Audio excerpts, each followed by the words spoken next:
there comes a time in a person's life where they have to ponder very serious questions.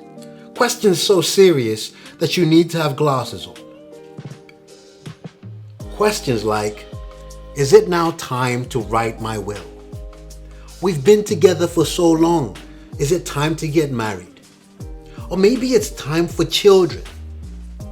Or even more profound and deeper, should I get the old Vaporfly 3 or the newly released Vaporfly 4? And that's the question I would like to help you answer. My name is Aubrey. I review running shoes and I love doing so. I really do. I took a short break. Now I'm back to it. But before I get on much further in the comparison, disclosures. I've recently joined Sports Direct as one of the ambassadors, and that's going to change two things. One, I'll have more access to running shoes, which is great for running shoe reviews. And I also will now have access to an affiliate link, which I will share in the description of these videos. That means if you choose to buy the shoes I'm talking about, I get a commission and you're helping my channel out. That does not compromise the integrity of my reviews. If you saw the last video I published, which was the Nike Vaporfly 4 review, you will see what I mean. Honesty throughout. Anyway, let's start talking about these shoes. No further ado, there are three things that are just simple facts. The Vaporfly 3 has a stack height of 40 millimeters at the back, 32 at the front. Okay? More stack, meaning it is and it does feel more plush. The Vaporfly 4 is now 35 millimeters. Remember, 40 in this one, 35 millimeters. And then at the front, 29 millimeters. That is a significant reduction. And I know it's millimeters, but believe me, it's a significant reduction when it comes to the midsoles of shoes. I'm not really going to reward points there because it doesn't necessarily translate to one being better than the other. What is important though is the weight. 207 grams in the Nike Vaporfly 3. 187, 20 whole grams lighter. That's significant. You have to admit that is a significant reduction, and that alone will sway you towards this shoe, and I'll explain that in a little bit when we start talking about the midsole. 1 point over here, the price. At launch, the Vaporfly 4 is £5 more expensive than the Vaporfly 3 was, more especially now. And if there is going to be a reason why I would say you should get the Vaporfly 3, it's going to be much, much cheaper. This is now retailing. Now here's the strange thing. I have to mention this. If you're going to buy the Vaporfly 4, the Nike website is selling it at £240, $239.99. Sports Direct are selling this for $199.99, £200. If you're gonna buy it, like I said, the link will be in the description. It's that much cheaper, no brainer. So just like how I normally review the running shoes, I'm gonna compare everything about the shoe going from the top, working our way down. Let's start with the heel.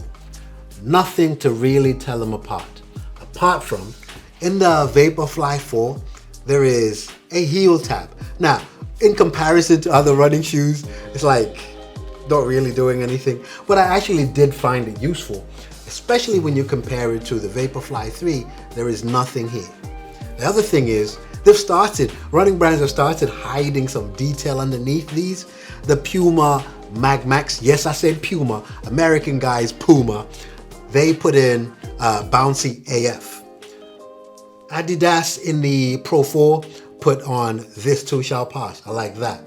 In here, when you flip that, you're gonna see it says 04, and that is the Vaporfly 4. But in terms of the heel, not really much to tell them apart. What I will say though in my review, if you watch that, I will say I did have some heel slip in here, and I had to be a bit more intentional about the lacing. I never had that in the Vaporfly 3. Let's move on. Let's talk about the tongues. No brainer.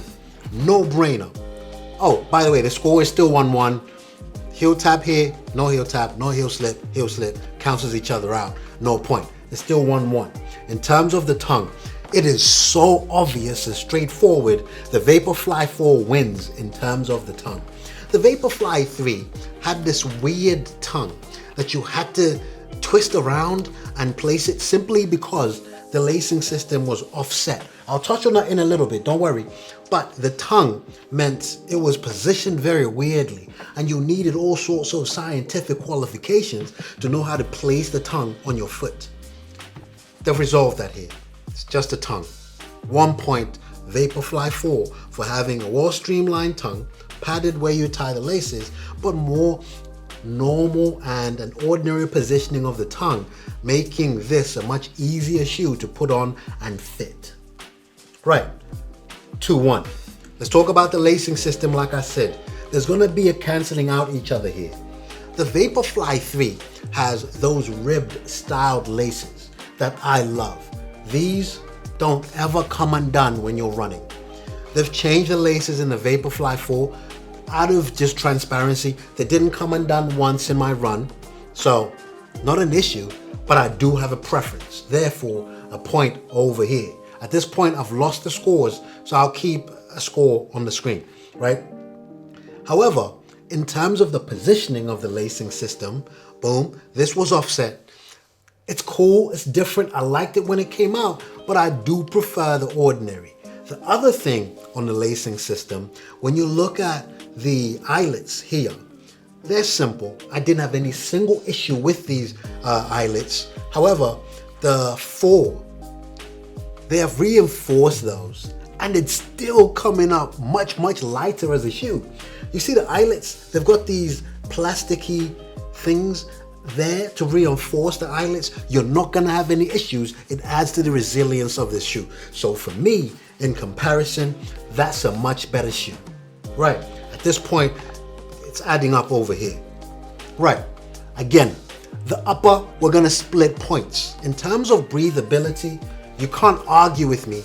That is a much better upper in terms of breathability. You could put that and be able to see your future on the other side of the shoe. It's that breathable, right? That is still breathable. Don't get me wrong, it's exceptional. In comparison to other race day shoes, this is exceptional. And you can tell that by the weight. However, it's not as breathable as this one. The one thing that the Vaporfly 4 has over the 3 is the upper just fits better. It's an engineered mesh, but it feels and fits better than this Fly Knit on the Vaporfly 3. Yes, breathable, but in terms of the fit, both of them were true to size, but this fits much, much better to you. I don't know how to explain it, but just the way it fits on your foot, I'll give the point over here. So in terms of the uppers, they cancel each other out. The midsole. Now here's where we're gonna have differences in opinions. I've watched a few reviews of the Vaporfly 4 and I disagree with some views because of my own personal experience. I don't run very fast. I'm a bigger guy. My paces, my cadence, all this kind of stuff. Now remember at the beginning I talked about the change in the stack heights and the drop.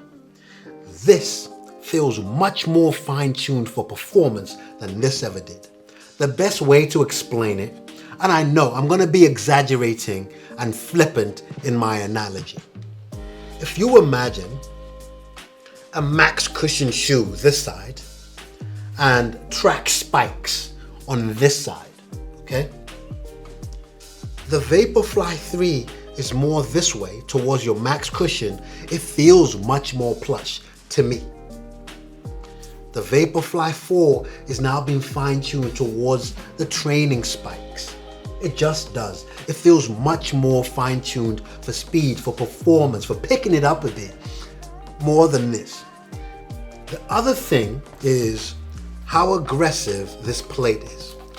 That is tougher to bend than that is. Because of that, this is not as aggressive. Now I know there's a contradiction, but I think that contradiction comes about because this is still stacked more. And therefore, so someone who runs a little slow or not as quick as others, I find myself gravitating towards the Vaporfly 3.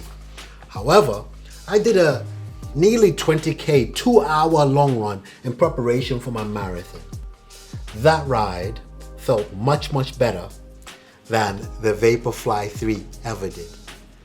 Now, I've confused you with 3 different things, and I want to clarify on these 3 different things before I lose you. In terms of the stack height and the comfort, the Vaporfly 3's midsole I feel is much better. In terms of propulsion, fine-tuned speed, the Vaporfly 4 performs better. In terms of just how I feel, put all of those numbers aside, Zoom X this, carbon plate that, which of these 2 shoes would I want to run in? There. That is the one I choose in terms of the feel of the midsole.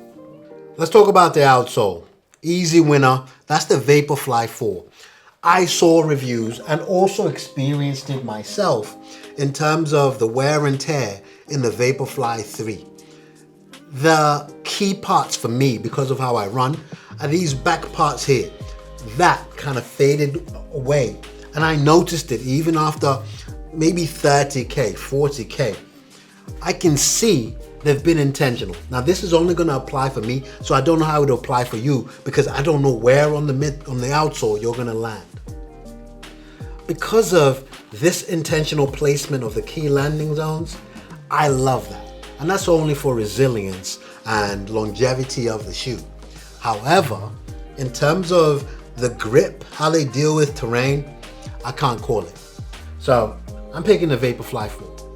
The whole reason for doing this comparison is this question I'm about to ask you here. Which of these 2 shoes should you get? Now, I wouldn't be me if I didn't answer this the way I'm about to answer it. In today's time, finances are tight.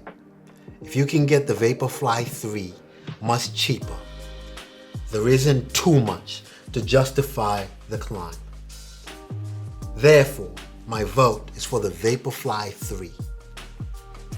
However, if you've got 200 pounds, 239 pounds, I don't know how much it is in dollars, that's a much better shoe. A much better shoe. I'm gonna put links to both of these shoes in the description. Should you wanna get any of them, please do so. Don't feel pressured to do so, I'm just saying it helps me out. So to summarize, that would be my buy simply because of the price. This is a better shoe if you can afford to stretch it past the price of this one. All right, I'll see you in a bit.